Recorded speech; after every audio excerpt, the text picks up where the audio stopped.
Meghan Markle has recently broken her silence with a powerful statement, just as her husband Prince Harry returns from his own solo series of international engagements, sparking fresh questions about the state of the couple's marriage. The Duchess of Sussex made a surprise appearance at the Children's Hospital Los Angeles Gala, an event dedicated to celebrating exceptional care and community support for children across LA. Attending solo, Meghan turned heads in a vibrant red gown recycled from her 2021 Salute to Freedom Gala appearance in New York. This time with a fresh twist though, shedding the voluminous overskirt to modernise the look. Meghan's connection with the hospital isn't new. She's a long-time supporter and a frequent visitor of the young patients and actively participates in the hospital's Make March Matter campaign. In her statement, released on the Sussexes official website, Meghan shared her gratitude, acknowledging the unwavering commitment to the well-being of children in need. It's a cause close to her heart and a continuation of her philanthropic work focused on children's health and access to medical care. Meanwhile, Prince Harry has been on a whirlwind of solo engagements, travelling across continents from New York City to London and even South Africa, tackling his own initiatives. This signals a clear shift in their public image. These independent appearances have led some royal watchers to question if the pressures of maintaining both personal and shared causes may be revealing deeper challenges within the Sussexes' marriage. Meghan and Harry's recent strategy of handling separate, high-profile events has only intensified speculation that their relationship could be undergoing a shift. While the Sussexes have always promoted themselves as a team, the ongoing absence of one from the other's side in public life has left fans wondering if the couple's once unbreakable bond might be feeling the strain.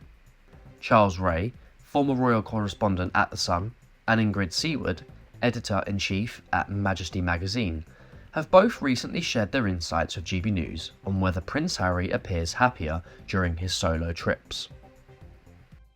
Now let's talk about Prince Harry, shall we? Because he's made another solo trip, this time to Johannesburg in South Africa. He's called for world leaders to create a platform for young voices, as the Duke is there to represent his charity centre Bale.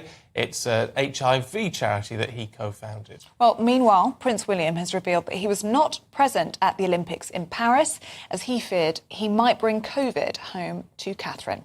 While she was having chemotherapy. Yeah.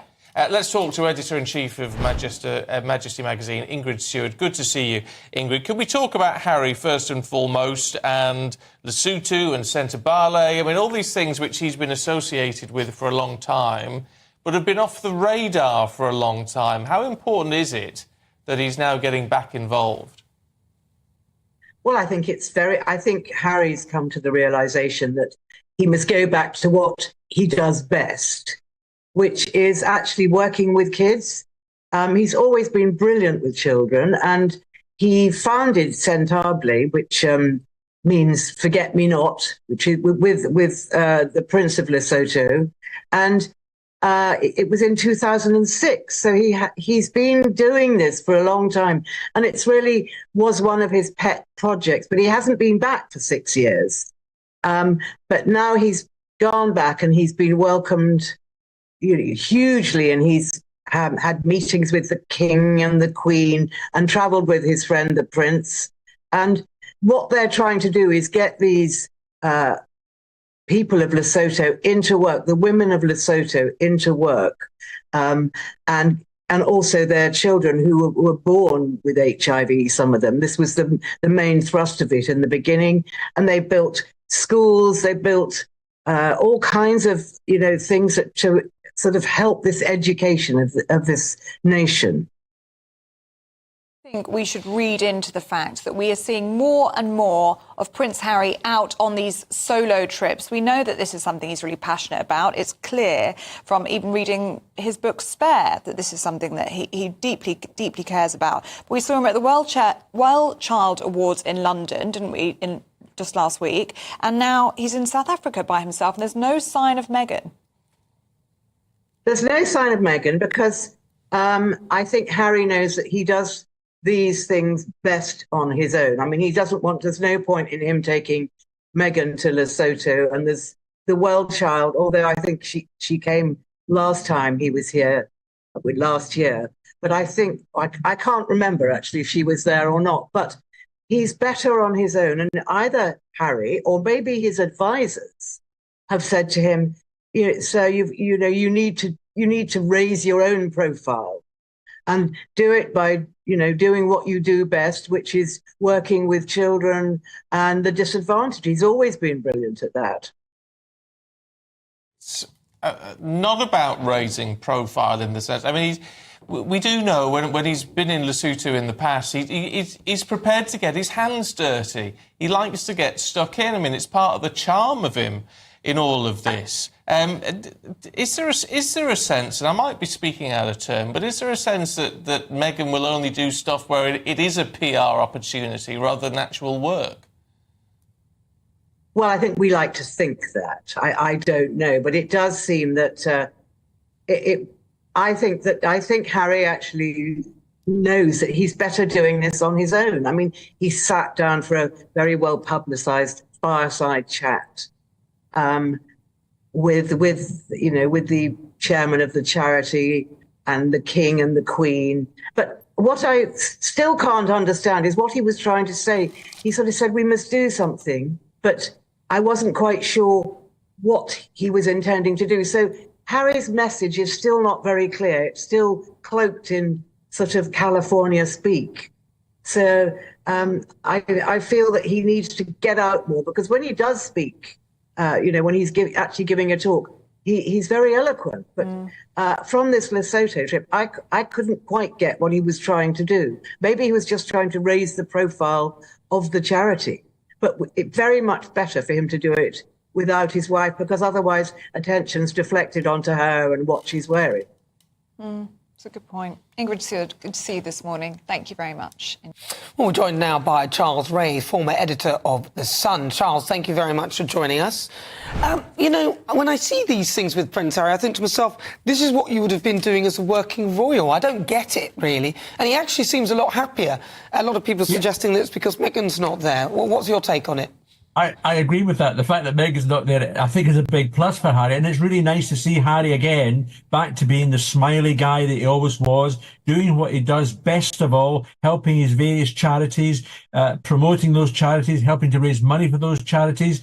And it's just really great to see, instead of the whinging Harry that we have seen over the last few years, mainly with his wife. So it's fantastic. He's now gone to South Africa. Now, I actually don't think he's been in Montecito now for about 2 weeks, because he went to New York, first of all, to do a few things with the Bill Clinton charity. He then did a tattoo parlour, Jimmy Fallon show, then flew to the UK straight away to do the Well Child Award. Big hit there, very big hit there. And then went to Lesotho to visit his charity, Sentebale, the one he started in memory of Diana. And I don't think he's been there for 2 or 3 years, maybe a bit longer. And then I think from there is where he's gone to Johannesburg to continue this charity, to help raise funds and speak about a passion of his, which I have to say I agree with, the dangers of the internet for children.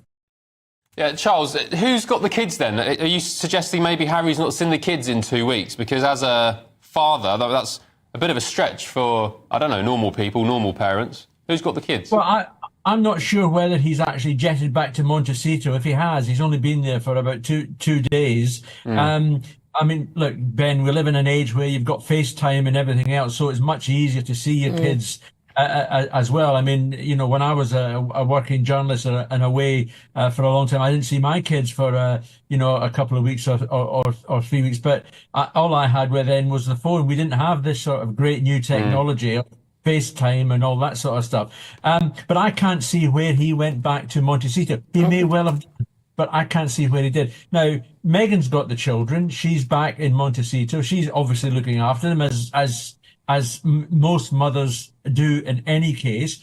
And I think she's carrying on with her work for this stupidly titled American Riviera Orchard, which is all about jams and gardening, and a new Netflix program next year. And all I just hope and keep my fingers crossed is Harry stays away from it. And so finally, how is all that going for her? Because I heard the last thing was that the trademark was denied because, Yes. because you can't trademark a place. No, you can't. So those things are. This is Meghan. This is Meghan doing all this, and she's fallen foul of all this. I mean, she's spending her time. If you know that we've had these various warring magazines coming up with the allegations of her bullying again, in this other magazine interviewing former the people who've worked for her at Archwell, saying glowing things about how she sits on the floor and prepares little baskets of goodies for them to take away. So I think she's been involved in all that sort of stuff. But in terms of actually doing, any what you would call old-fashioned royal job, she hasn't been doing any of that, which is great, to be perfect. I don't think we need to see Meghan anymore. No, I kind of agree with you there, Charles Ray. Always a pleasure. Thank you so much. That is And you, take care. Charles Ray. Meghan's statement on her gala attendance, notably released as Harry touched back down in California, seems a careful reminder that they're still dedicated to supporting one another, even if it's from afar. But as they balance individual passions with the obligations of being a public couple, the dynamic of the Sussexes' marriage is clearly evolving. Is this strategic distance a sign of a new chapter in the Sussexes' public life, or could it be revealing the pressures mounting behind the scenes? Only time will tell. Daniel Smith, GB News.